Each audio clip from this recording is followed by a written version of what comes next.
आम्ही गावी चाललोय आणि आम्हाला लागतो डेंजरस असा घाट, तर दाखवतो थांबा तुम्हाला।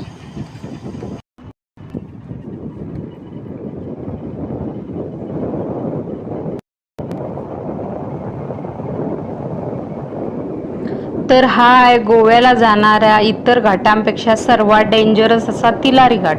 कमी रुंदीचा आणि खूप साऱ्या वळणांचा असा हा घाट आहे, त्यामुळे इथून मोठी वाहनं किंवा ट्रक यांना जाण्यासाठी परवानगी नाही आणि अपघाताची संख्याही खूप जास्त आहे। अर्ध्या तासाचा हा घाट प्रवास जितका भीतीदायक आहे तितका सुंदर निसर्गही पाहायला मिळतो।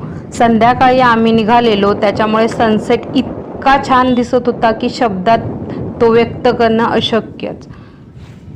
या घाटातून प्रवासासाठी मोजक्या आणि फक्त महाराष्ट्र बसेसच उपलब्ध असतात। पावसाळ्यात तरी घाट आणि घाटमाथ्यावरील परिसर इतका सुंदर दिसतो की जणू दुसरा स्वर्गच।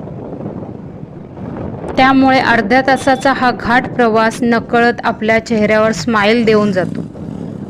आणि तुम्ही कधी ह्या घाटातून प्रवास केलाय का, मला कमेंटमध्ये नक्की सांगा।